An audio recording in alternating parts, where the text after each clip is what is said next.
relevansi antara nilai-nilai Islam dalam konteks kekinian gitu. Saya ulangi lagi, men-share screen barusan keluar. Nah, Anda bisa lihat di sini. Jadi tahap berikutnya sebetulnya adalah ingin adanya bagaimana model manajemen pendidikan berbasis nilai-nilai hadis ini. Nah, maka dengan demikian mata kuliah ini tidak hanya memperkuat landasan normatif dan etis, tetapi juga melatih kemampuan analitis, kritis, dan aplikatif mahasiswa dalam memecahkan persoalan-persoalan pengelolaan lembaga pendidikan Islam secara ilmiah dan integratif. Jadi kalau teman-teman tahu bahwa hari ini ketika bicara tentang keilmuan, kita pasti dihadapkan dengan kenyataan keilmuan itu tidak bisa berdiri sendiri.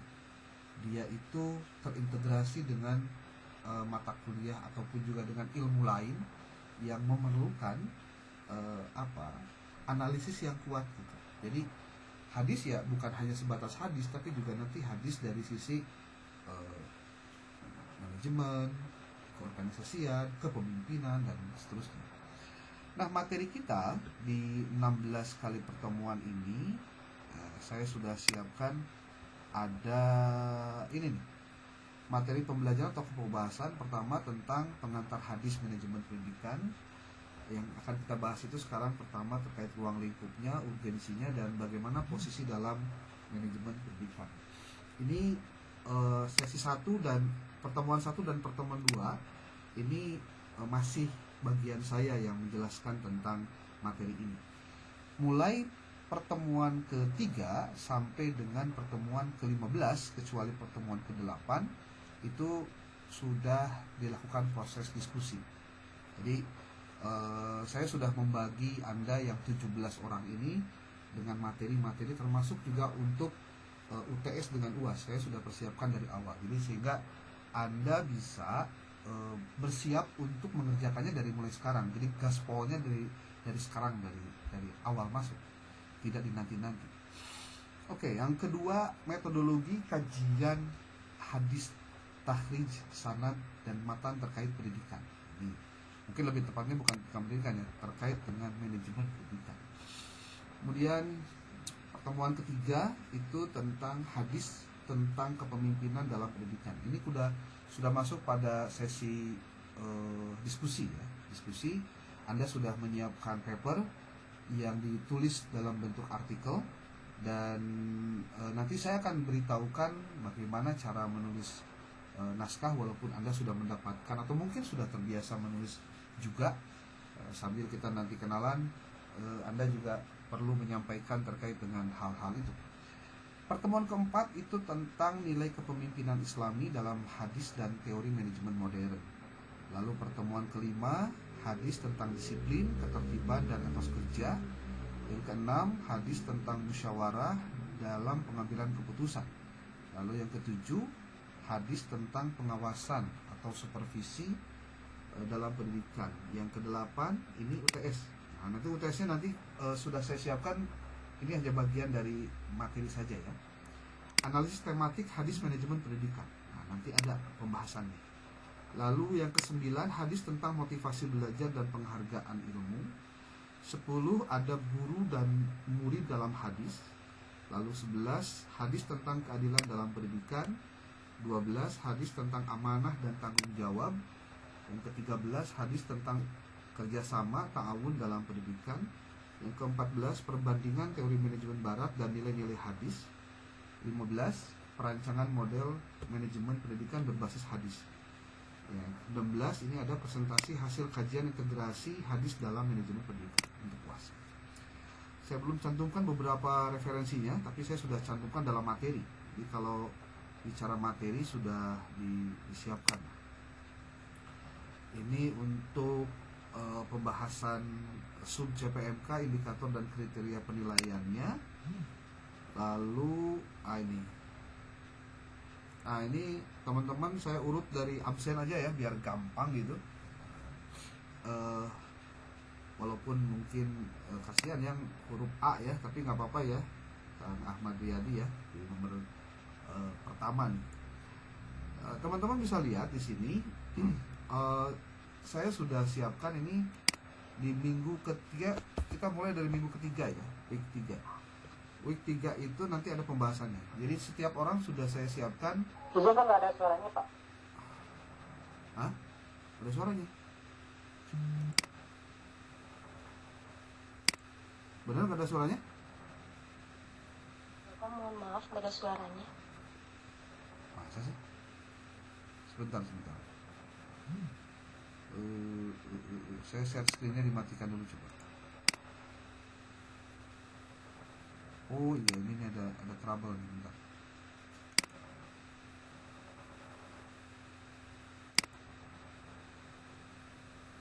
Coba ganti mikrofon atau muat ulang halaman untuk memperbaiki masalah.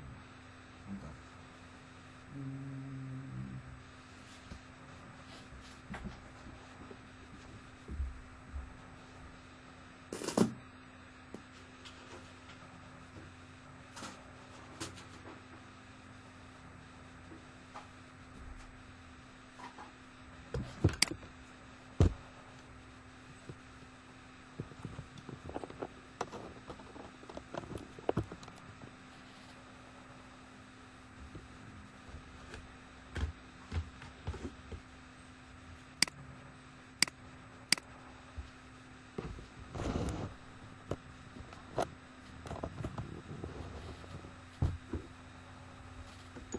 Tes.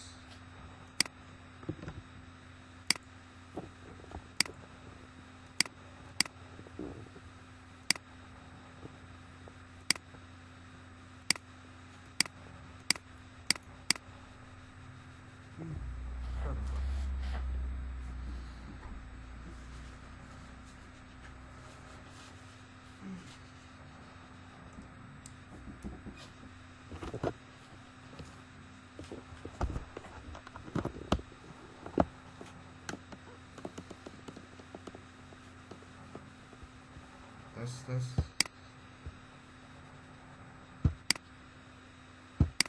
Ini saya harus keluar dulu, nanti masuk lagi ya, biar bisa dikomunikasikan. Sebentar.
Tes. Aduh.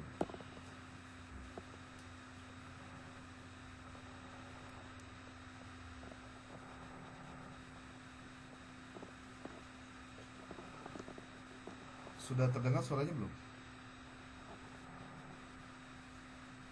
Udah ya, bentar.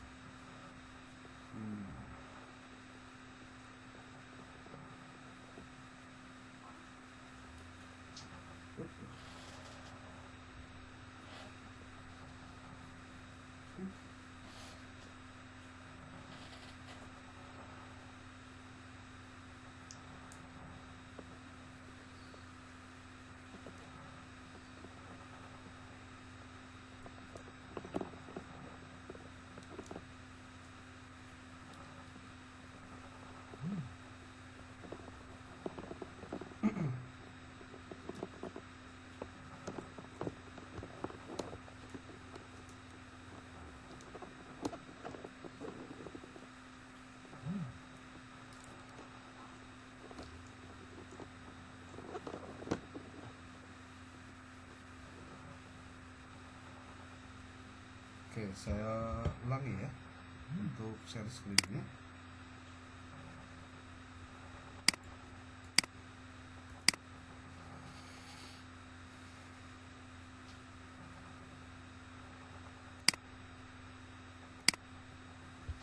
Sudah terlihat? Halo? Kecil ya? Ya, ini pakai mix ya. Oke deh lah. Kalau sekarang jelas nggak? Halo? Tes?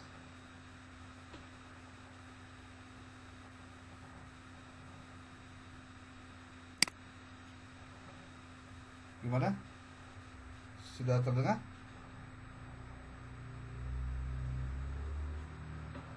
Sudah terdengar belum? Halo?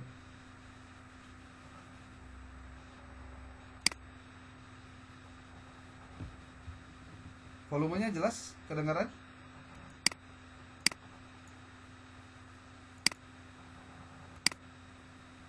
Halo? Tes, tes.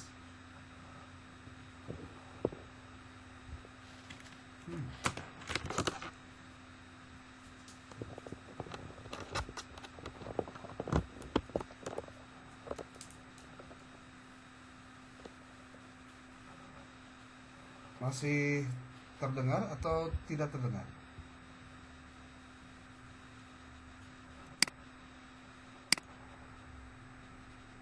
Halo, tes.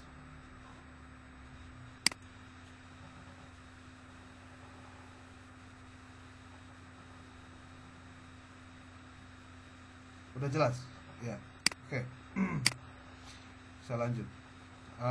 Ini untuk tampilan presentasi untuk mingguan yang dimulai dari pertemuan ketiga atau minggu ketiga. Ini daftar nama-namanya, ada 17 nama. Kemudian di sini ada judul artikel untuk UTS dengan di sini ada judul artikel untuk UAS. Tapi saya mungkin akan coba lakukan modifikasi karena ini judul-judulnya cenderung sangat sangat naratif, deskriptif gitu, bukan riset lapangan. Kalau saya berharapnya sih ada riset lapangan ya. Gitu. Nah ini untuk judul artikelnya, kemudian ini artikel UTS, ini artikel UAS. Kemudian sampai dengan 17. Lalu ini tabel presentasi mingguan. Jadi untuk pertemuan mingguan itu Anda bisa lihat di sini. Untuk pertemuan ketiga itu ada hadis tentang kepemimpinan dalam pendidikan. Ini materinya sama, tapi untuk judulnya tiap orang berbeda-beda di sini. Kepemimpinan pendidikan dalam perspektif hadis kepemimpinan dan relevasinya dengan teori dan transformational leadership. Ini untuk pertemuan. Kenapa?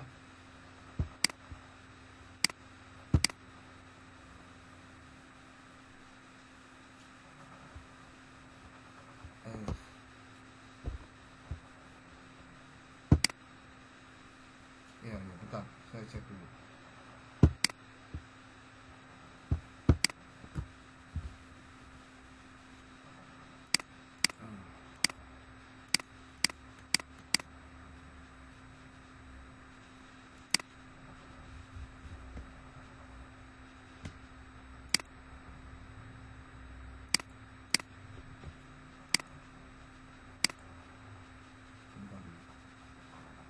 Kendala teknis nih.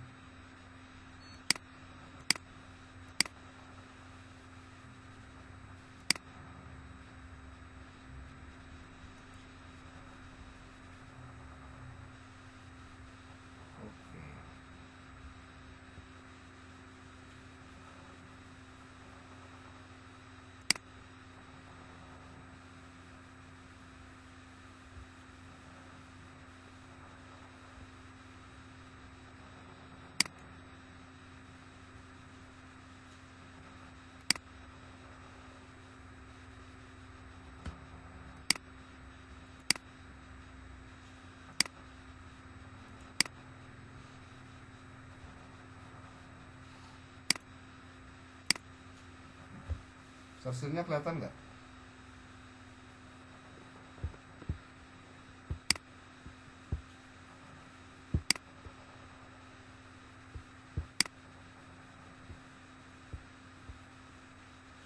Saya sudah muncul ya.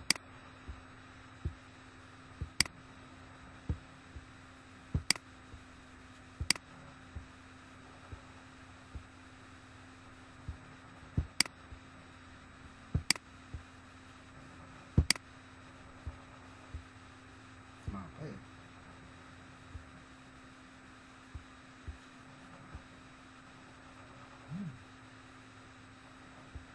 Masih nggak bisa juga? Belum tampil.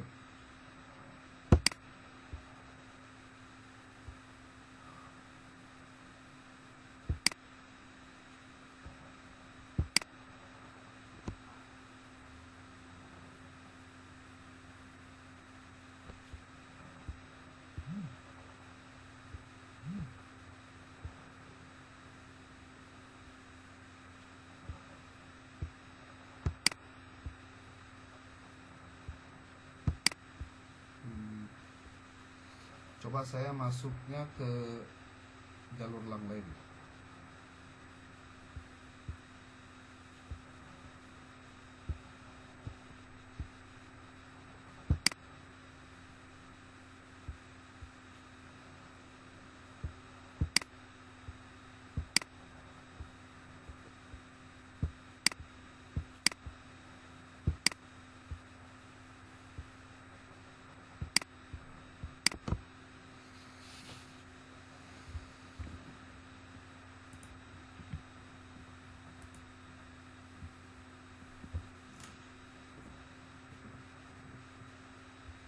Sudah tampil belum?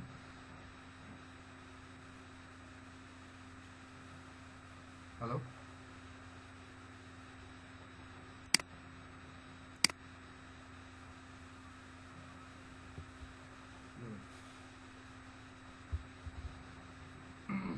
Aneh ya. Kenapa?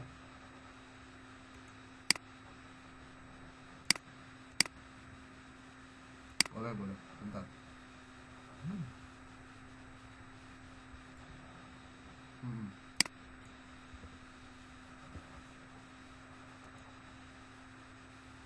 Boleh. Sebentar. Saya kirim dulu ya.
Oke, sambil saya mendeteksi ini apa ini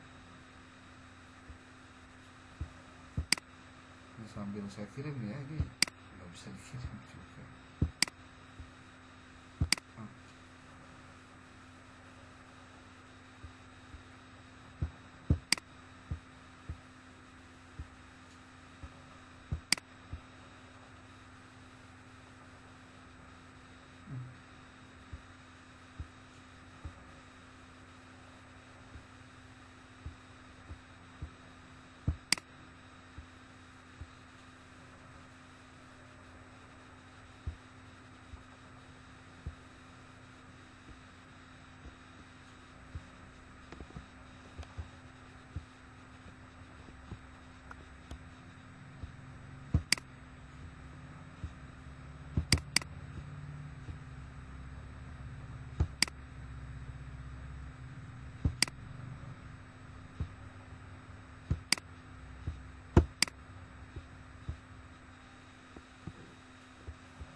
Itu saya sudah kirim di grup, coba dibantu.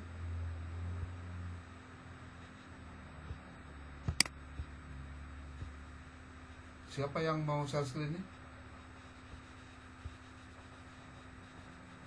Halo?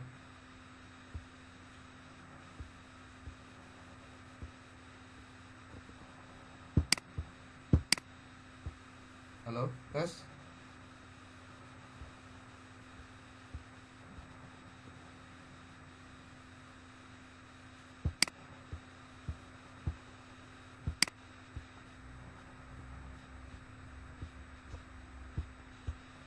Siapa yang mau share screen-nya?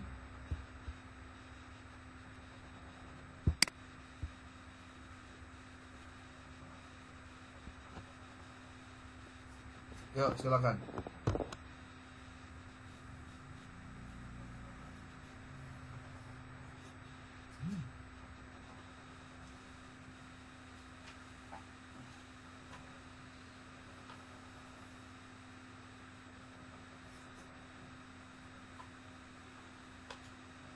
Itu udah saya screen Pak.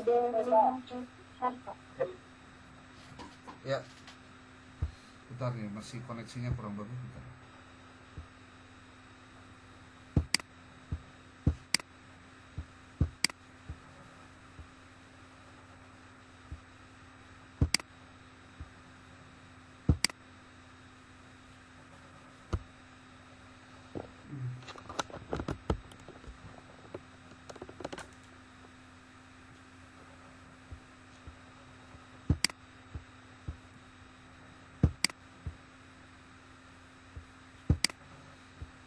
Bentar, saya keluar dulu ya, ini kurang bagus jaringan ini.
Oke, suara saya terdengar?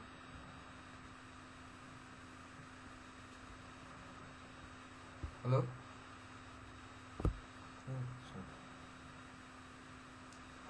Suaranya terdengar ya? Atau masih kecil?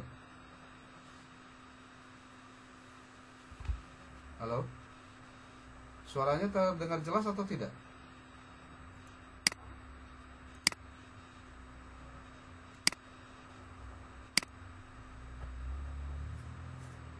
Kecil ya. Kalau sekarang gimana?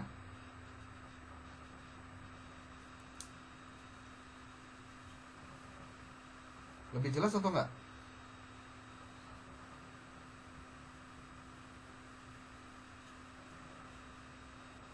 Aduh, atau saya pakai HP aja dah.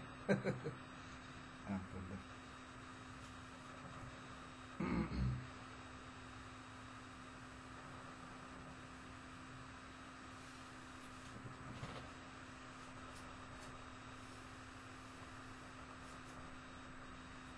Kalau sekarang suaranya kedengaran.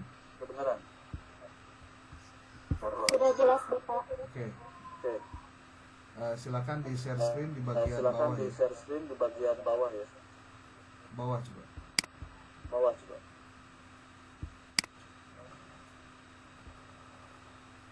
Nah, di bagian tugas.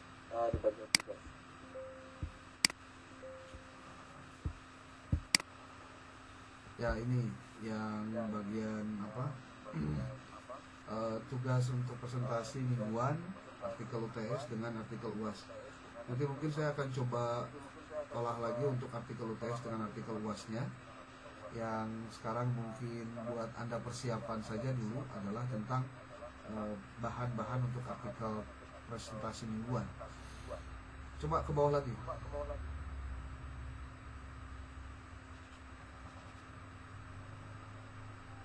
Halo, bagian bawah.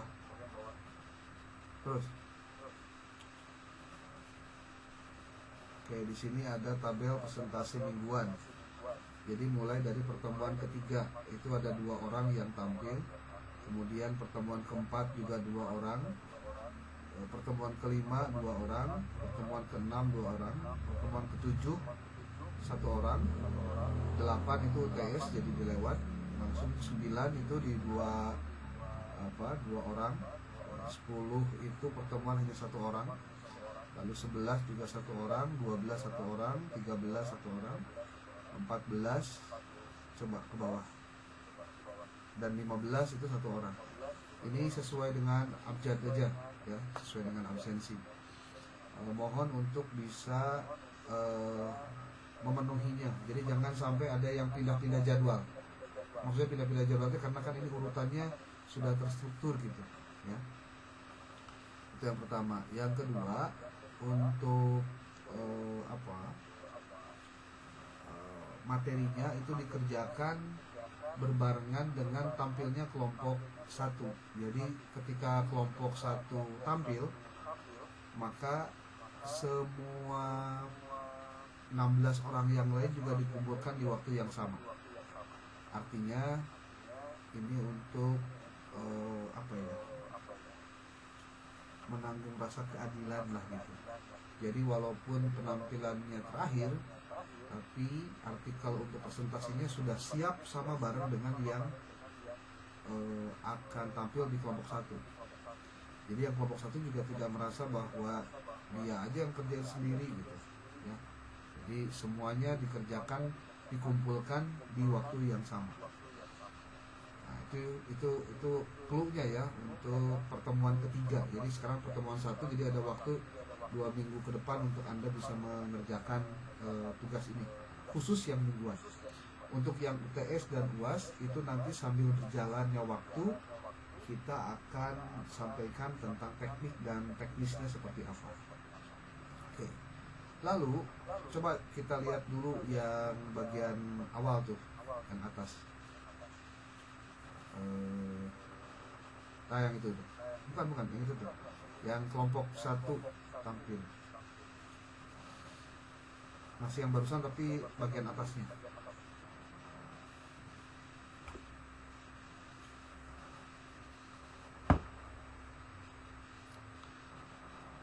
Ya itu tuh bagian yang Ahmadiyahnya. Nah ini kan yang tampil untuk kelompok bukan yang ini, sorry, bawah yang tabel presentasi mingguan. Nah ini, nah udah itu ada dua penampil ya, yaitu Ahmad Riyadi dengan Aulia Silmi. Itu mohon bisa dicatat deh, bisa lupa ya. Pertama, siapkan filenya, file Word ya. Nanti saya akan minta Anda menyesuaikan template. Templatenya dengan apa? Nanti saya kasih tahu. Templatenya dengan jurnal epistemik. Ini bisa dibantu. Ini Mbak Raudatul Rahimah. Coba masuk ke website.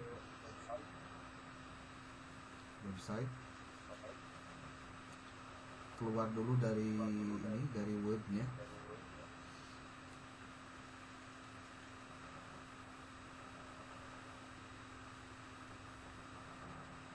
Bisa nggak?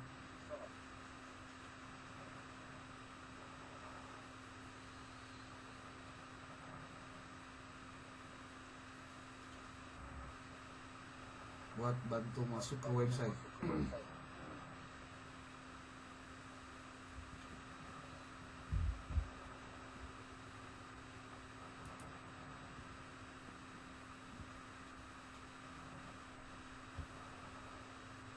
Sudah bisa belum? Stop share screen, masuk ke website, tulis di Google nama link websitenya, tulis aja jurnal epistemik.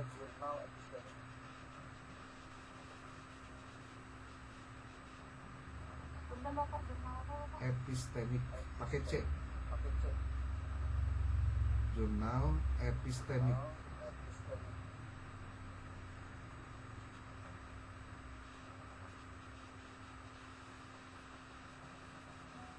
Epistemik pakai C.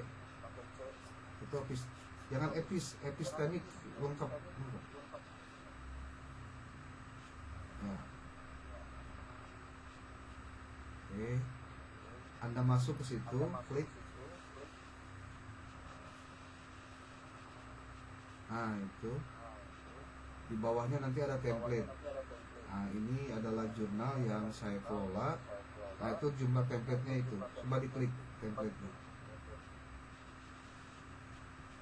Klik.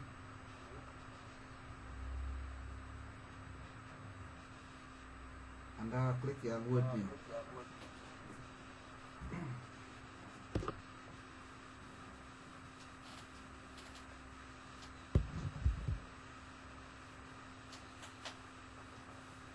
Kalau sudah dibuka Word-nya, ditelaah.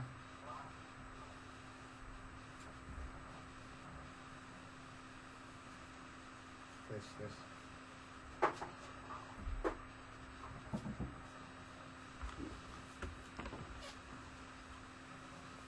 Sudah dibuka?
Nah itu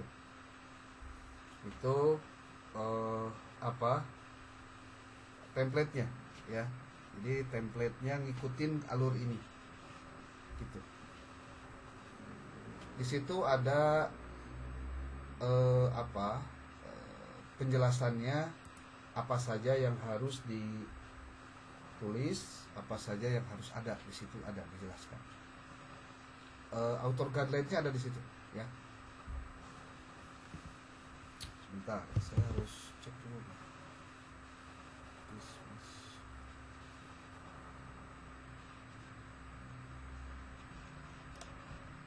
Tes. Suara saya kedengaran nggak sekarang? Masih kedengaran? Ya.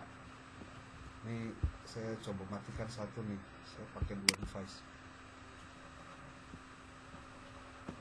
Oke,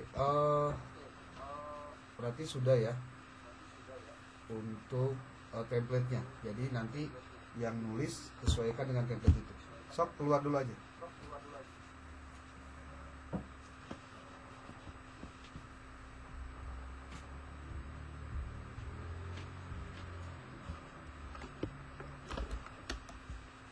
Kalau sudah, sekarang masuk lagi ke ini, ke file Word yang tadi, yang RPS.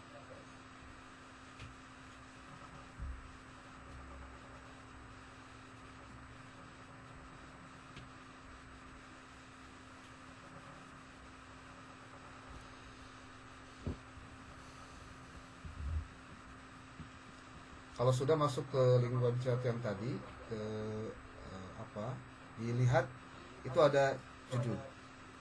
Jadi gini, untuk artikel yang Anda buat dalam presentasi mingguan itu akan kita jadikan output atau luaran perkuliahan kita selama 1 semester ini berupa book chapter. Nanti saya mohon dibantu teman-teman PJ-nya nanti ya Mbak Rahimah ya, untuk mengumpulkan semua tugasnya. Namun sebelum dikumpulkan harus diedit terlebih dahulu, karena persoalannya kan tidak semua penulisan itu bakal sama. Sebetulnya enaknya itu nanti kalau kita bertemu secara tatap muka. Jadi nanti saya akan sampaikan tentang bagaimana teknik menyusun book chapter. Di samping juga jadi book chapternya diambil dari artikel yang dibuat. Dan itu nanti dicetak. Ya, dicetak, dibuatkan ISBN-nya. Jadi nanti bagian pertama dan kedua itu nanti saya yang nulis. Nah, nomor 3 sampai nomor 15 itu nanti dari mahasiswa atau yang nulis berdasarkan judul-judulnya. Saya mungkin nanti akan coba share di grup sebuah e-book yang dibuat bareng dengan mahasiswa. Saya bisa share pada Anda. Ketika saya ngajar di semester lalu di kelas reguler juga non-reg, jadi ada kuliah waktu itu studi kebijakan pendidikan, termasuk juga mata kuliah entrepreneurship dalam pendidikan Islam, itu sampai mengeluarkan HKI. Jadi ada HKI-nya. HKI itu hak kekayaan intelektual. Jadi saya membiasakan di setiap kali beres perkuliahan itu, jadi mahasiswa punya karya, dan dimulai dari ketika dia menyusun tugas-tugas. Jadi tugasnya itu bisa dalam bentuk book chapter. Jadi kita book chapter.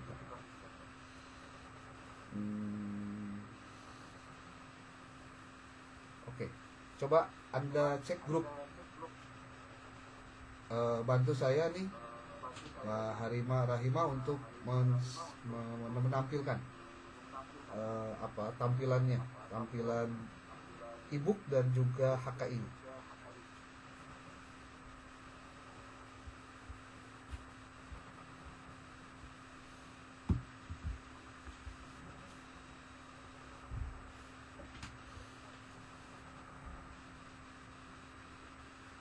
Sudah ada di grup?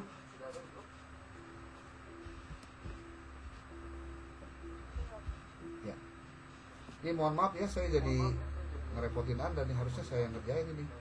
Maksudnya menampilkan itu, tapi ada kendala-kendala juga ini. Bentar, saya kalau keluar dulu nanti masuk lagi bisa nggak ya?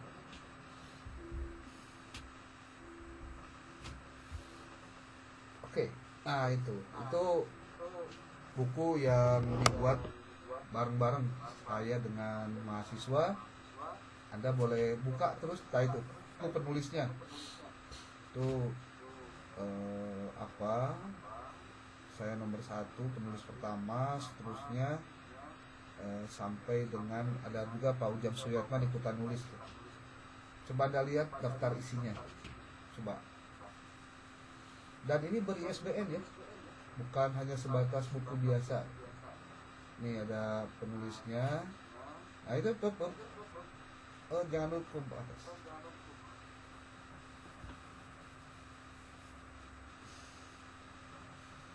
Nah ini ada daftar isinya dari mulai nomor 1 sampai dengan nomor berapa, 18 atau 17. Coba ke bawah. Totalnya ada 326 halaman. Nah gitu. Anda hanya waktu kemarin tahun lalu ya, maksudnya semester lalu itu tiap mahasiswa itu urunan, sama saya juga urunan, nggak gratis, itu 150.000. Kalau sekarang saya cek ke penerbitnya, katanya untuk sekarang ada kenaikan di angka 200.000 per chapter, jadi per orangnya bayar 200.000. Nanti dikelola tulisan-tulisannya lalu masuk ke mereka, diolah, kemudian nanti ada edit-edit ya, sampai kemudian terbit ISBN dan HKI-nya. Coba dibuka HKI sekarang. Coba dibuka HKI-nya.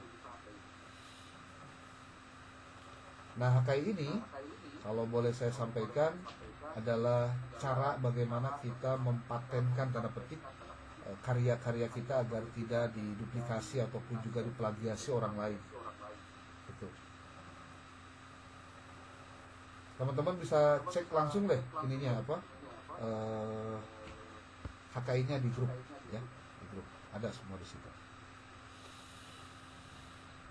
Nah itu adalah luaran untuk salah satunya luaran di mata kuliah kita. Jadi mata kuliah ini berharap tidak hanya daya kritis, analitis yang diharapkan dari mahasiswa, tapi juga mempublikasikan apa yang ditulisnya menjadi sesuatu yang bisa dimanfaatkan lebih tidak hanya sebatas pada persoalan penyampaian sesi materi, tapi juga ini bisa jadi cara kita untuk menyebarluaskan ide, pemikiran, dan juga mungkin saja bermanfaat untuk orang-orang di luar kita. Nah, Rahima bisa dibuka itu yang HKI ini.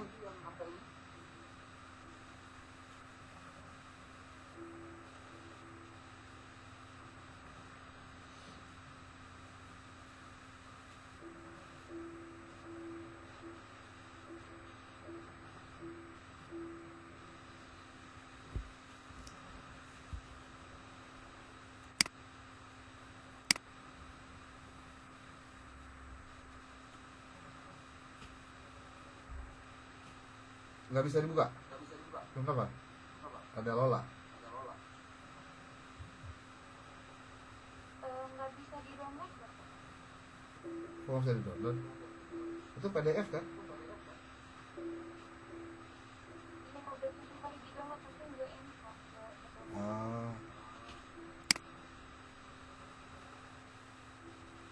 Oke lah. Anda buka aja dulu itu ya, materi itu.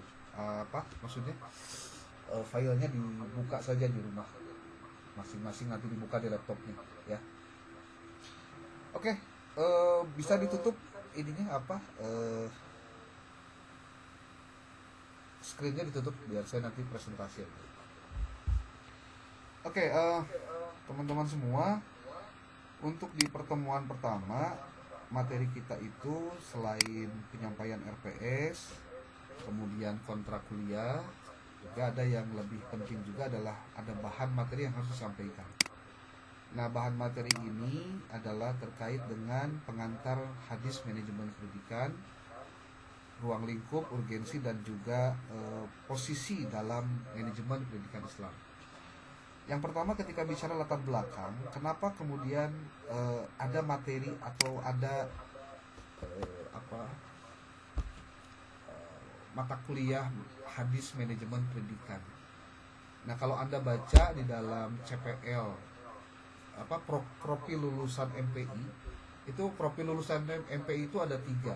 Jadi artinya Anda ketika hari ini masuk di program S2 MPI, Anda diharapkan memiliki kemampuan-kemampuan.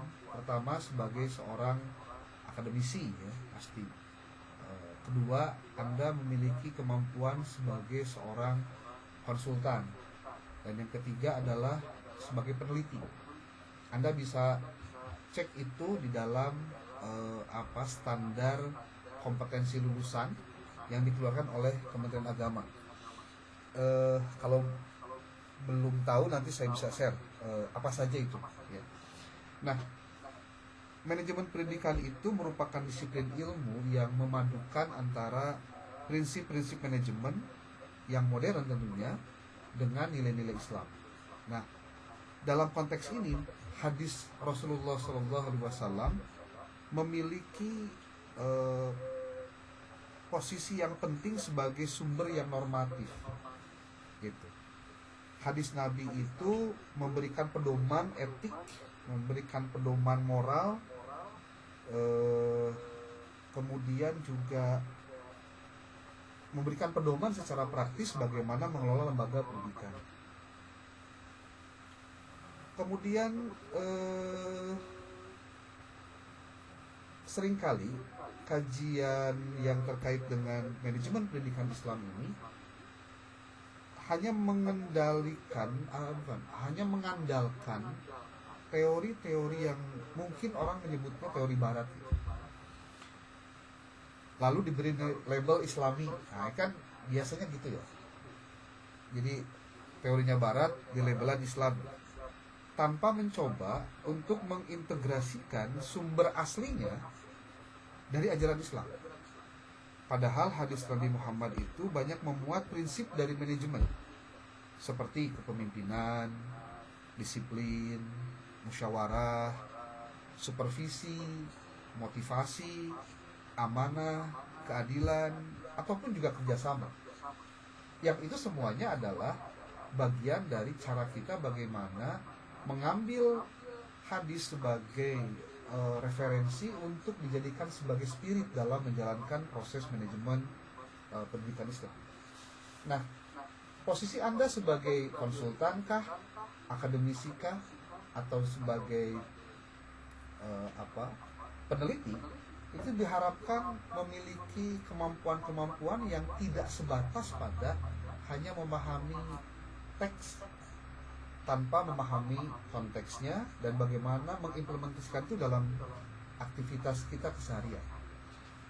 Nah, itulah sebabnya saat ini kita coba untuk memahami di mata kuliah ini kira-kira ruang lingkup apa saja yang masuk pada kategori hadis dalam manajemen pendidikan.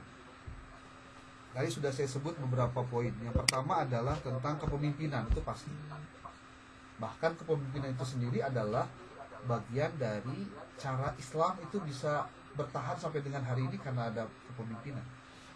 Kemudian yang kedua adalah disiplin dan etos kerja. Nah, kalau dalam manajemen itu ada bagian khusus yang membahas itu, salah satunya adalah tentang budaya organisasi contohnya. Bahkan motivasi itu juga bagian dari pembahasan dalam manajemen. Kemudian yang ketiga adalah musyawarah. Musyawarah ini prosesnya kan pengambilan keputusan. Nah, dalam manajemen, pengambilan keputusan itu hakikatnya adalah inti dari leadership. Jadi leadership, manajemen, di dalam manajemen ada leadership. Leadership itu pada prinsipnya adalah decision making, pengambilan keputusan.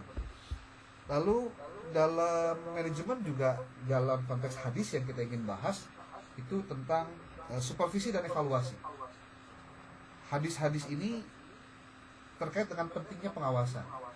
Ya, kalau dalam bahasa kita sekarang dalam dunia demokrasi mah ya, controlling lah, kontrol gitu. Kenapa kontrol penting? Karena bicara tentang kepemimpinan pasti bicara tentang aktivitas, dan aktivitas itu bagaimana mencapai tujuan. Maka di situ menggerakkan orang-orang dan memastikan bagaimana pergerakan itu bisa mencapai tujuan, maka perlu ada proses evaluasi, proses pengawasan terhadap aktivitas itu. Kemudian pokok bahasan lain yang akan kita masuk di situ selain supervisi dan evaluasi adalah motivasi belajar dan penghargaan terhadap ilmu. Nah, ini juga menjadi penting. Kenapa? Kok motivasi belajar dan penghargaan terhadap ilmu? Karena pada prinsipnya seorang pemimpin itu seseorang yang harus terus termotivasi untuk belajar. Dan seorang yang menjadi pemimpin itu harus selalu bisa menghargai ilmu atau menghargai pengetahuan. Jadi nanti akan kita lihat salah satu penyakit seorang pemimpin itu adalah ketika dia tidak mau menghargai orang lain yang lebih pintar dari dia. Nah, itu problematik.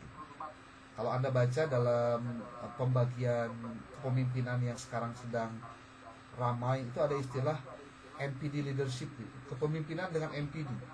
Orang punya penyakit psikologis namanya narcissistic personality disorder, dan dia salah satu indikasi orang NPD itu adalah ketidakmauan dia untuk mengakui kehebatan orang lain. Jadi dia tuh pengen tampil selalu nomor satu, pengen dihargain, selalu haus validasi, tidak ada empati. Nah, itu dari leadership, makanya kita bahas itu. Kemudian yang keenam tentang amanah dan tanggung jawab. Ini juga menjadi bagian penting dari pembahasan kita. Amanah itu, kemudian keadilan, lalu yang kedelapannya adalah kerjasama dan kolaborasi. Nah, inilah bahasan-bahasan yang menjadi penting, menjadi poin dalam pembahasan di materi hadis manajemen pendidikan. Kenapa kajian hadis itu menjadi urgen, menjadi penting? Paling tidak ada 4 alasan. Alasan pertama bahwa hadis itu adalah sebagai sebuah sumber normatif. Kalau sebagai sumber normatif berarti hadis menjadi sumber hukum Islam kedua setelah Al-Quran, sehingga memberi legitimasi religius pada praktek manajemen pendidikan. Bahasa paling sederhananya begini: hidup kita itu kan adalah aktivitas ibadah sesuai dengan penciptaan manusia. Wama khalaqtul jinna wal insa illa liya'budun. Ayat yang paling populer setelah Al-Fatihah mungkin itu ya, karena pasti hafal orang-orang itu. Penciptaan manusia itu hakikatnya adalah untuk ibadah. Ibadahnya kepada Allah, tinggalnya di dunia. Bagaimana kehidupan di dunia itu bisa berdampak terhadap akhirat, maka harus dimulai dari niat. Pertama itu. Yang kedua, harus mengawalinya dengan bismillah. Harus aktivitas manusia di dunia ini dibersamai dengan Allah. Nah, berarti apapun yang terjadi dalam aktivitas kehidupan manusia di dunia harusnya memiliki dampak untuk adanya ibadah. Salah satunya memahami bahwa nilai-nilai yang terdapat dalam hadis itu memiliki dampak ibadah. Artinya kalau kita mengambil inspirasi dari Al-Quran dan hadis dalam aktivitas keduniaan kita, termasuk aktivitas dalam berorganisasi ataupun mengelola lembaga pendidikan, harapannya adalah apa yang kita lakukan itu berdampak ibadah, termasuk belajar hari ini. Itu terkait dengan legitimasi religius ya dalam praktik manajemen pendidikan. Yang kedua, urgensi dari kajian hadis dalam manajemen pendidikan Islam itu adalah etika dan moral. Maksudnya hadis itu menjadi fondasi moral yang melandasi teori dan praktik manajemen agar tidak sekedar pragmatis. Nah, ini problematis. Anda yang hari ini menjadi mahasiswa di MPI, saya tidak tahu latar belakang Anda apa. Apakah Anda S1-nya MPI juga, atau S1-nya manajemen, atau S1-nya malah di luar manajemen. Mungkin hanya karena Anda punya lembaga pendidikan atau hari ini ada di lembaga pendidikan, Anda tertarik untuk bagaimana cara pengelolaan lembaga pendidikan, maka Anda masuk MPI. Ya, secara etika dan moral nggak masalah. Yang penting jangan hanya mengacu pada persoalan yang sifatnya pragmatis semata. Maka hadirnya hadis paling tidak harus bisa memberikan ukuran terhadap aktivitas Anda jangan sampai keluar dari jalur yang seharusnya. Yang ketiga, apa urgensi dari mempelajari hadis di era sekarang? Itu sebagai relevansi kontemporer, bahwa nilai-nilai dalam hadis itu tetap bisa kontekstual dengan teori manajemen modern terkait leadership, contohnya motivasi, ataupun juga timur. Bahkan kalau kita mau telaah satu persatu, kalau kita mengakui Rasulullah tidak hanya sebatas nabi tapi juga sebagai leader atau pemimpin, maka nilai-nilai kepemimpinan apa yang bisa diturunkan dari aktivitas beliau menjadi leader untuk bisa diterapkan oleh kita dalam lembaga pendidikan Islam, contohnya begitu. Termasuk ketika Anda jadi konsultan ataupun juga jadi pendidik atau akademisi. Jadi kita melihat hadis itu sesuatu yang tetap hidup nilainya di zaman modern sekarang. Kemudian yang keempat adalah urgensinya belajar hadis dalam manajemen pendidikan itu sebagai integrasi keilmuan. Maksudnya bahwa bagaimana menghubungkan ilmu manajemen yang bersifat rasional dengan ilmu hadis yang sifatnya normatif. Nah, itu kan sesuatu yang sebenarnya bisa dijadikan bagian dari cara kita berpikir holistik gitu. Seperti kalau misalkan Anda melihat seseorang yang jadi pemimpin, Anda lihat karakteristiknya dia pemimpin apa, lalu ketika Anda lakukan wawancara dengan orang itu ternyata dia terinspirasi oleh sebuah hadis, itu kan lain ceritanya. Contoh, ada orang yang membuat yayasan pendidikan, dia tidak memungut biaya dari orang yang memasukkan anaknya ke lembaga dia. Kalaupun bisa berinfak terserah saja, tapi tidak besar contohnya. Ataupun mau besar silahkan, asal niatnya ikhlas. Karena dia terinspirasi contohnya oleh sebuah hadis, khairun nasi anfa'uhum linnas. Anda bisa lihat, seseorang bisa mendirikan lembaga pendidikan yang berkualitas dengan biaya murah hanya karena terinspirasi oleh sebuah hadis. Berarti hadis itu bisa memberikan dampak besar. Belum lagi kalau dilihat dari ayat Al-Quran. Saya tidak membatasi ayat Al-Quran ya. Itu mungkin ada dalil, ada mata kuliah lain yang membahas itu. Saya mau kita fokusnya di hadis saja. Tinggal nanti pertanyaannya, ketika membahas tentang hadis ini, bagaimana? Apakah hadis itu langsung diambil saja? Ya nggak begitu. Hadisnya paling tidak Anda takhrij. Nah, kalau belum tahu takhrij, berarti Anda perlu mengkaji tentang takhrij hadis seperti apa. Dari mulai sanadnya, dari mulai matannya, dilihat kualitas hadisnya seperti apa. Paling tidak jangan sampai ada anak atau mahasiswa MPI mengamalkan sebuah hadis yang konon katanya sahih, padahal hadisnya ahad atau bahkan hadisnya doib. Walaupun jawabannya selalu klasik, dah doib ya hadis pak katanya. Itu kan sering terjadi bahasa-bahasa begitu.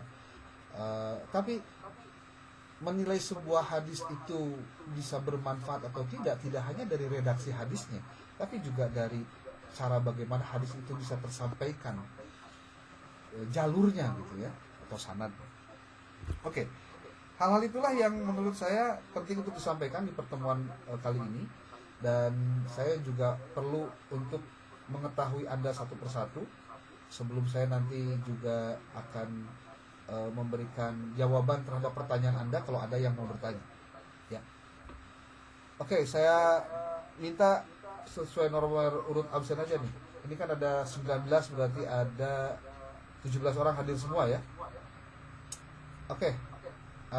Saya minta Anda untuk ya explore diri Anda.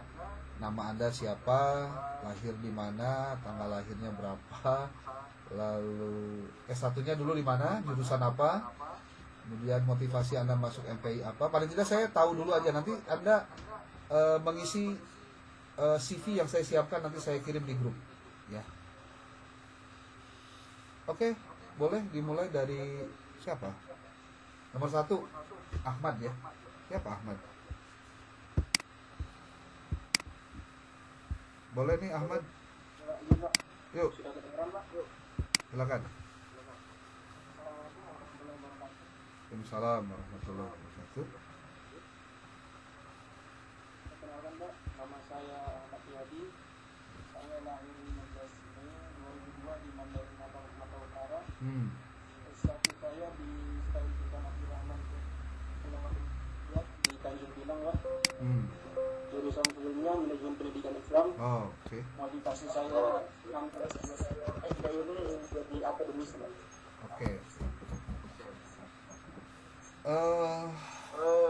Tahun berapa lulusnya? Tahun lalu, Mbak. Fresh graduate berarti ya.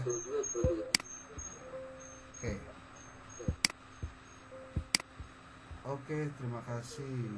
Aulia Silmi. Assalamualaikum warahmatullahi wabarakatuh. Salam warahmatullahi wabarakatuh. Nama saya Aulia Silmi. S1 saya dari Bandung, jurusan TI. Kelahiran 98. Lulusan tahun 2020. Motivasi saya masuk MTI, saya nantinya pengen mengelola yayasan pendidikan. Sekarang udah punya belum yayasannya? Sekarang dari yayasan sosial, nantinya mau mengembangkan ke pendidikannya gitu. Nanti jadi ada kolaborasi antara sosial dan pendidikan gitu. Oke, next siapa lagi nih? Dian Permana. Bismillahirrahmanirrahim. Permana, Sadari Ciamis, S1 di Bandung, jurusan Pengembangan Dakwah. Alasan pemilihan ini yaitu untuk pemberdayaan pendidikan berbasis dana ilmu. Dan salah satu contohnya ada di RSPB Sekolah Cendekia Bajnas Bogor. Itu yang saya tertarik di pemberdayaan sana. Diko Acun pertama. Ya Pak. Oke, bismillahirrahmanirrahim. Perkenalkan, saya Diko Acun Pratama, kelahiran 2001. Saya juga alumni UIN Bandung jurusan manajemen dakwah. Angkatan 2020, baru lulus kemarin. Motivasi saya ikut ataupun masuk ke jurusan MPI adalah lebih ke kedaerahan, Pak. Jadi saya ingin belajar manajemen pendidikan sehingga apa yang saya dapat bisa saya terapkan di daerah. Saya dari Indramayu, Pak, yang mana kondisi pendidikannya masih kurang bagus, Pak. Terima kasih. Kalau orang daerah jangan meninggalkan daerah, ya balik lagi ke daerahnya, bangun daerahnya. Siap. Tuh, kuliahnya boleh di kota, tapi kalau udah beres pulang. Ya. Next siapa? Eva Sophia. Iya Pak. Assalamualaikum warahmatullahi wabarakatuh. Nama saya Eva Sophia. Alamat saya dari Ranca Ekek, asli Bandung. Jurusan sebelumnya saya dari manajemen pendidikan Islam, S1 di UIN Bandung. Lahir tahun 2000. Terus angkatan S1-nya itu saya di 2020, fresh graduate tahun kemarin, Pak. Untuk motivasi saya lanjut kuliah di MPI S2 ini adalah saya ingin menjadi akademisi, jadi ingin lebih memperdalam ilmu tentang manajemen pendidikan Islam. Terima kasih. Next, Fitri Lestari. Bismillahirrahmanirrahim. Perkenalkan, nama saya Fitri Lestari, asal Bogor. Sebelumnya saya kuliah di IAI Sahid, jurusan manajemen pendidikan Islam. Motivasi saya melanjutkan S2 MPI di Bandung adalah untuk ilmu manajemen dan untuk menjadi praktisi penjaminan mutu. Terima kasih Pak. Next siapa nih? Lutfiah Nur Eka Fauzia. Ya, baik Bapak. Saya Lutfiah Eka Fauzia, biasa dipanggil. Saya kelahiran 2001. Alumni angkatan berarti tahun kemarin tes pendidikan Indonesia jurusan pendidikan guru sekolah deh. Kita alasan PGSD ya. ya kayak Hmm. menawar Suaranya kemana itu? terdengar Pak. Ya, udah. Iya karena memiliki tujuan buat mengangkat ke dalam kan secara lebih lipat kenapa lembaga. Oke. Muhammad Rifki Al-Fauzi. Bismillahirrahmanirrahim. Perkenalkan, nama saya Muhammad Rifki Al-Fauzi, asal dari Tasikmalaya, kelahiran tahun 2000, lulusan Manajemen Pendidikan Islam UIN Bandung, angkatan 2019, lulus 2023. Motivasi saya masuk MPIS 2 itu pengen jadi akademisi. Oke. Terima kasih. Mudhirul Haq. Assalamualaikum warahmatullahi wabarakatuh. Akan diri nama Abdul Haq, asal Nusantara Barat. Mana? Dari mana? Jadi Tenggara Barat, NTB. NTB. Oke. S1 di pendidikan fisika UIN di Bandung kemarin. Pendidikan fisika. Terus ya, lalu saya melanjutkan di manajemen Islam bahwasanya selama ini sudah dari pendidikan itu kembali pada kurikulum dan fokus pendidikan. Jadi ini dalam menunjukkan supaya kedepannya pendidikan, terutama lembaga-lembaga pendidikan Islam lebih variatif dan Oke. Muhammad Aufa Ihsan.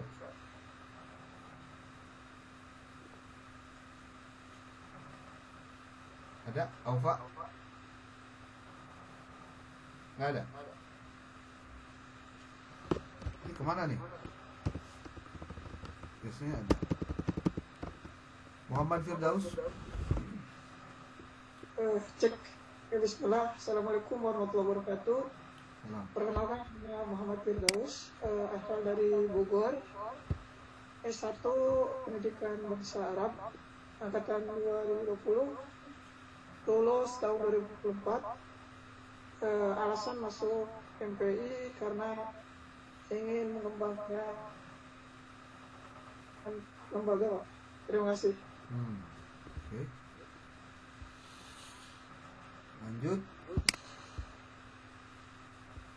Naufal Abid Al-Muhasabi. Baik Pak, perkenalkan nama saya Naufal Abid Al-Muhasabi. Saya berasal dari Sumatera Barat. Saya berasal dari UIN Sunan Gunung Jati Bandung, jurusan Ilmu Quran dan Tafsir. Alasan motivasi mau masuk ke MPI untuk mengeksplor lebih jauh lagi mengenai manajemen pendidikan Islam, begitu Pak. Oke. Nur Ainun Fadilah. Pak. Ya. Bismillahirrahmanirrahim. Perkenalkan, nama saya Nur Ainun Fadilah, biasa dipanggil Ainun. Saya S1 dari Universitas Darussalam Gontor dengan jurusan Pendidikan Agama Islam. Alasan saya melanjutkan MPI yaitu untuk memperdalam keilmuan dan bisa berkontribusi lebih lanjut dalam dunia pendidikan, baik sebagai pengelola maupun akademisi. Oke. Rodatur Rahimah. Baik, bismillahirrahmanirrahim. Perkenalkan, saya Rodatur Rahimah. Saya lahir tanggal 21 Februari 2003. Saya merupakan lulusan S1 Pendidikan Islam di Universitas Islam Negeri Araniri Banda Aceh. Saya lulus tahun 2021 Januari kemarin. Kemudian alasan saya masuk FPI selain jurusan yang linear dengan jurusan saya waktu S1, saya juga ingin menjadi bagian atau orang yang berkontribusi dalam meminimalisir disparitas infrastruktur Pak di wilayah saya, terutama wilayah daerah terpencil Pulau Balai Pak, Aceh Singkil. Anda dari mana Acehnya? Aceh Singkil Bapak, Pulau Balai. Singkil. Ya. Berapa jam dari Banda Aceh? Dari Banda Aceh sendiri itu sekitar 24 jam Bapak. 24 jam? Sehari penuh ya? Iya. Dua di jalan. Ya, benar-benar. Oke. Reza Pahlevi. Assalamualaikum warahmatullahi wabarakatuh. Salam. Ini ya, silakan. Perkenalkan, nama saya Reza Pahlevi, biasa dipanggil Jai. Saya lulusan tahun 2022 di Universitas Nusa Putra, jurusan Teknik Sipil. Teknik sipil? Ya, Teknik Sipil Pak. Nggak salah.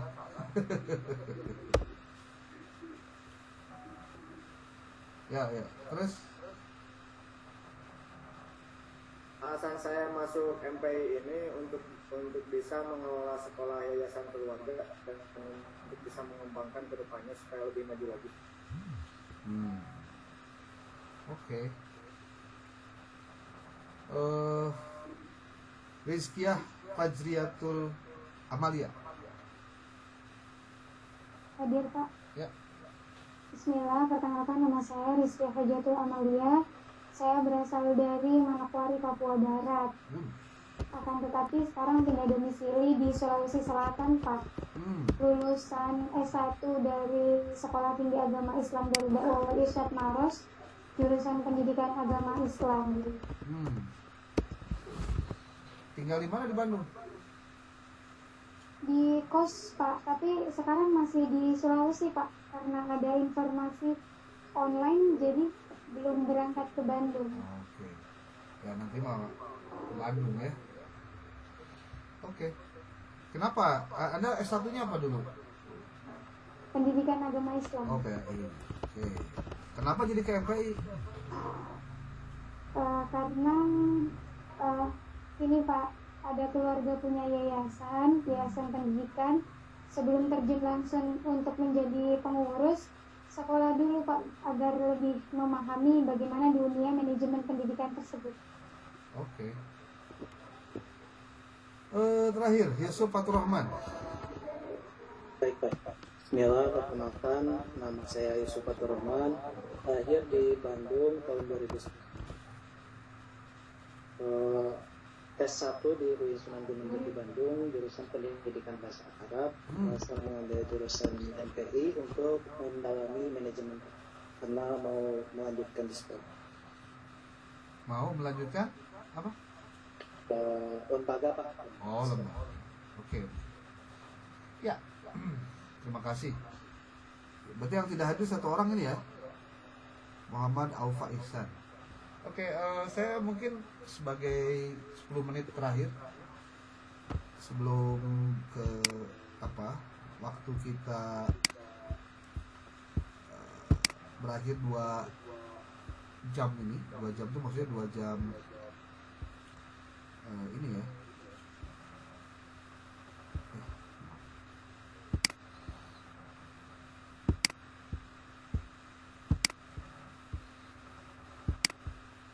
Sampai dengan pukul 14 lebih 10 menit. Pertama ingin saya sampaikan terkait proses penilaian. Kalau untuk penilaian normatif lah. Pertama kehadiran itu dihitung. Yang kedua itu penugasan ya. PTS, UAS, kemudian lagi tugas mandiri, kemudian tugas terstruktur, kemudian ada aktivitas partisipasi dan kehadiran partisipasi dan aktivitas selama perkuliahan seperti memberikan pertanyaan, menanggapi ataupun juga menjawab dan lain-lain. Makanya nanti pada praktik diskusi itu saya akan wajibkan Anda untuk bertanya. Ada penanya wajib, ada penanya tambahan. Kalau penanya wajib itu di sesi itu dia wajib nanya. Tapi pertanyaannya jangan pertanyaan biasa. Pertanyaan biasa maksudnya gini. Saya tidak berharap ketika di kelas itu teman-teman handphonenya selalu aktif gitu.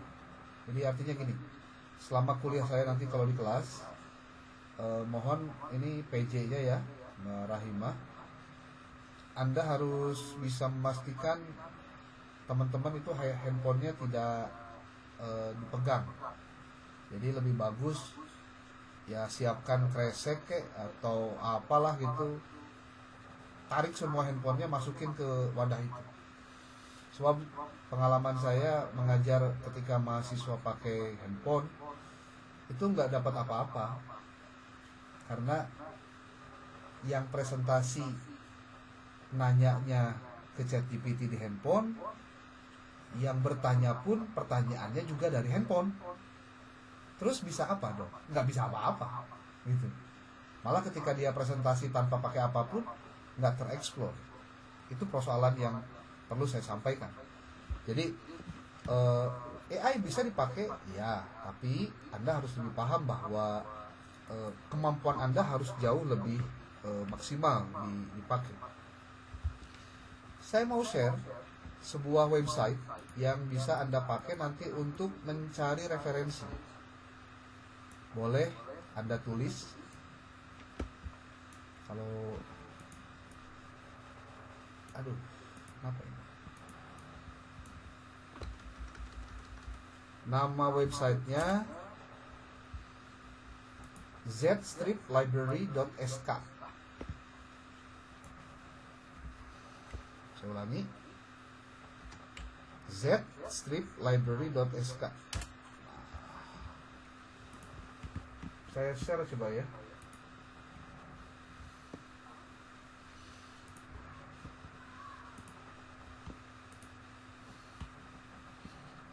Udah kelihatan belum?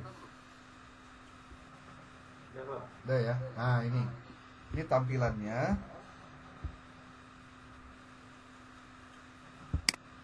Kalau Anda melihat tampilan saya di sini, Anda harus login dulu nih, ya. Login, nanti silakan don't have an account, Anda silakan bikin account pakai website ini, email yang ada di tampilan ini. Gitu. Anda lebih baik mencari referensi untuk naskah Anda ketimbang, sekali lagi, Anda pakai ChatGPT 100% atau pakai AI 100%. Saya berharap semua referensi yang Anda kutip itu memenuhi aspek referensi yang saya maksud. Ada minimal 5 syarat referensi itu bisa dipakai. 1, itu relevan. Ya, referensinya relevan. Yang kedua, referensinya itu harus otentik. Otentik itu artinya Anda melihat langsung sumbernya, bukan hanya dari artikel jurnal orang lain, terus di situ ada referensi, ada kutip lagi referensinya, itu yang nggak boleh. Kemudian yang ketiga itu harus otoritatif. Otoritatif itu artinya harus sumber yang bisa dipertanggungjawabkan. Dia memiliki keunggulan secara keilmuan. Artinya contoh, kalau Anda mau mengkaji tentang teori motivasi, ya jangan teori motivasi yang dari yang biasa, ambil yang Maslow contohnya yang sudah terkenal. Gitu. Kemudian yang keempat, itu harus update. Update itu artinya terbaru. Ya, terbaru tuh karena hasil riset itu kan terus berkembang. Jadi kalau misalkan Anda ambil referensinya tahun 1480-an ya lewat banget gitu. Yang kelima, nah ini, dapat diverifikasi. Maka artikel yang Anda harus tulis, referensinya harus bisa di tracking. Contoh, filenya ada, Anda lihat bukunya, contohnya, atau Anda lihat artikel jurnal bisa diverifikasi karena ada doi-nya, masih aktif doi-nya, atau ada link webnya. Anda lihat ini, contoh masukkan kata-kata manajemen atau kepemimpinan deh, kepemimpinan. Tapi kalau Anda mau kepemimpinannya pakai bahasa Inggris, leadership. Nah, ini. Leadership, diklik. Nah, ada berapa? Lebih dari 500 buku, ya. Anda bisa download gratis, tapi untuk satu akun ini Anda hanya punya kesempatan 10 kali downloadan, 10 file download. Kalau Anda pengen punya mendownloadnya tidak terbatas, ya gampang. Anda harus punya akun Gmail yang dimasukkan ke sini tuh banyak kayak gini tuh. Saya kan banyak nih, tuh. Ini bisa kebayang kalau ada 20 kali 10 berapa? 200 sehari. Cuma jadi capek nyari bukunya daripada capek bacanya nantinya. Kalau misal Anda mau ngambil buku-buku ini, tinggal diklik saja. Contoh Anda mau ngambil buku leadership yang ini nih. Tahun berapa ini? Nggak ada tahunnya ya, nggak disebutin. Diklik aja. Nah ini 7 mega, kecil lah 7 mega. 7 mega. Kalau misalkan Anda mau cari ensiklopedia ini bisa. Nah, ini tinggal diklik aja bagian ini. Nah, ini sudah di-download tuh. Nih, download. Sudah download, tinggal dibuka. Jadi artinya lebih baik Anda ketika menulis itu harus referensinya bisa dipakai, bisa dipertanggungjawabkan. Nah, untuk mendapatkan artikel yang lain, pakai Publish or Perish. Nih, Anda tinggal download Publish or Perish-nya di internet, namanya Harzing Publish or Perish. Untuk ke Scopus, Anda tinggal klik aja Scopusnya, nanti Anda tinggal tuliskan title word-nya apa. Contoh, leadership in education. Ini kalau mencari berdasarkan title word. Kalau enggak title word, berarti silakan di keywordnya atau educational leadership.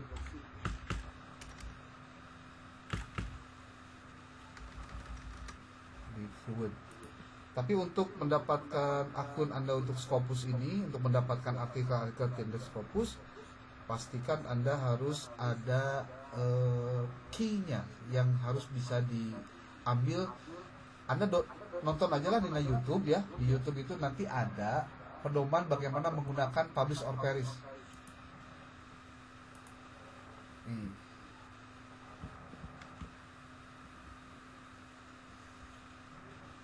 Anda pernah tahu Publish or Perish belum? Atau sudah? Kalau sudah sih syukur.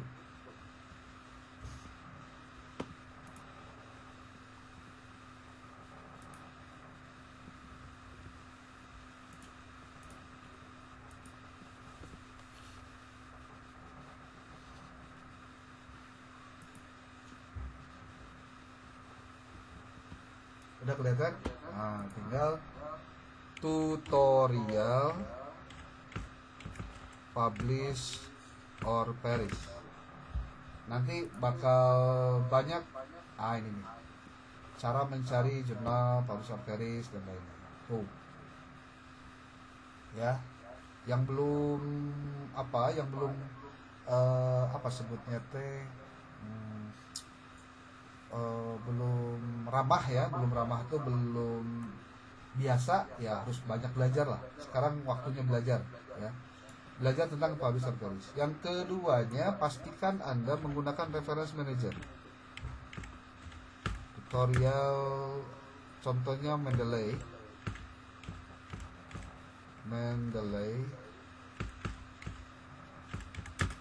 Kok nulis salah ini.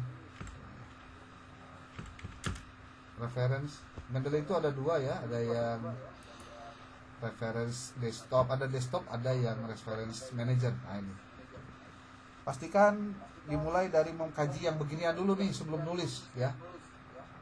Satu, tentang penggunaan tadi Publish or Perish untuk pencarian data, kemudian tentang tutorial. Kemudian yang kedua, pastikan juga mengetahui tentang tutorial submit artikel.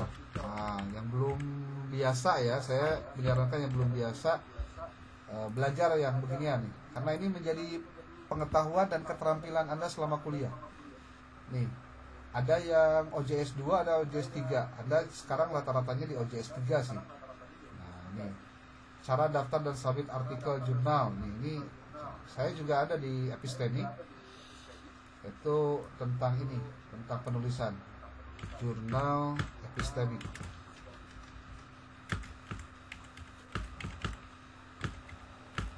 Saya kebetulan pengelola jurnal yang sekarang sudah Teknik Scopus ya, yang jurnal lektur keagamaan. Nih, Anda bisa cek ini. Sekarang uang bekerja untuk Zlatan, bukan Zlatan yang bekerja untuk uang. Wah, iklan terus nih. Nah, ini nih. Ini tutorial register dan submit artikel. Nah, ini. Dari 9 aja, datang 9 aja ke IKN. Ini bukan apa ini? Ini. Ketampilan seperti ini. Tuh, pokoknya pelajari yang beginian lah, ya. Ini tadi sudah saya sampaikan buat Anda. Ini tampilan untuk apa? Publish or perish. Kemudian lagi apa lagi? Mendeley. Lalu tentang register, penulisan artikel. Nah, kemudian tadi link website ini. Nah, ini kan modal-modal dasar Anda untuk menyusun artikel, ya. Gitu. Buku-bukunya juga sudah, cara-caranya. Kalau misalkan Anda pengen yang terindeks fokus dengan cara yang lain, Anda bisa menggunakan Science Direct. Nanti bisa di sini nih, tutorial Science Direct. Science Direct. Dan masih banyak tutorial lain sebenarnya. Kalau Anda mau, tuh.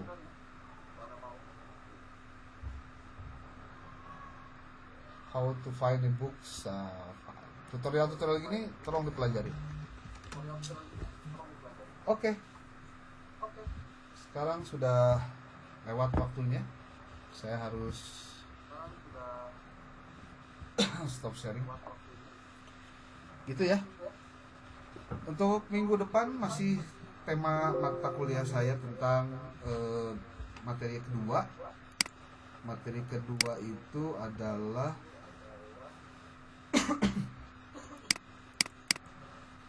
tentang metodologi kajian hadis, takhrij, sanad, dan matan terkait pendidikan. Termasuk nanti saya juga akan sampaikan bagaimana cara menyusun artikel terkait hadis dalam manajemen pendidikan ini dengan tahapan dan cara yang benar. Dimulai dari mencari referensinya, menyusun strukturnya, mencari format artikelnya seperti apa untuk memudahkan. Oke, ada pertanyaan dulu sebelum kita tutup?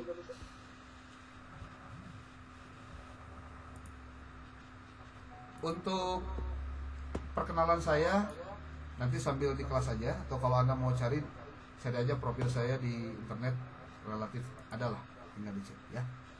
Nanti kalau untuk pertanyaan lebih lanjut nanti saya bisa tanya jawab dengan Anda nanti di kelas. Begitu? Mungkin dari PJ-nya ada pertanyaan?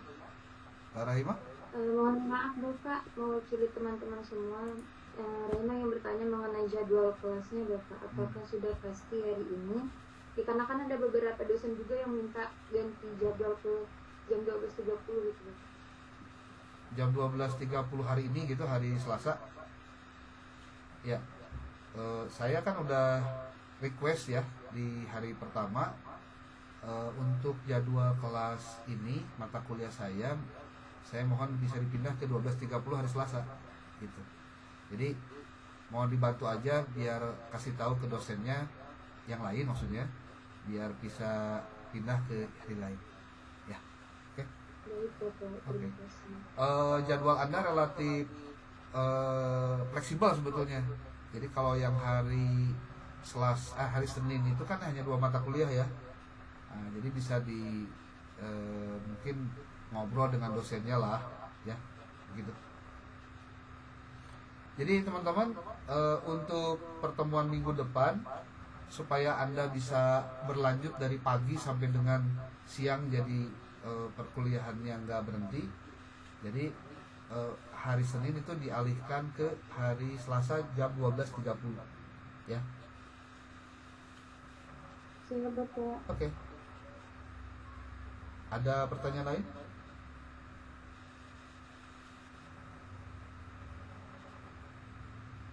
Filenya sudah saya kirim tadi ya. Karena kalau jam setengah 12 kan ngecek ke sholat dulu Pak. Setengah 1, 12.30. Ya bisa. Bisa dimulai jam 1. Tapi mungkin kita tambah jadi setengah jam ke depan gitu ya. Boleh aja, nggak apa-apa. Itu kan jadwal yang ada di Salam sebetulnya. Jadwalnya 2 jamnya itu dari jam 12.30 sampai jam 14.10. Nah berarti kalau Anda masuk jam 1, jam 13, jadi nanti kita keluar jam 14:40, kayak gitu. Silakan, boleh. Jadi ya memang bisa dipahami ya. Istirahatnya kan cuma setengah jam jadinya ya, cuma sholat doang, belum makan lah, belum ngapa-ngapain. Kalau yang dari pagi kan lumayan lelah. Boleh, nanti dikondisikan aja ya. Masih ada?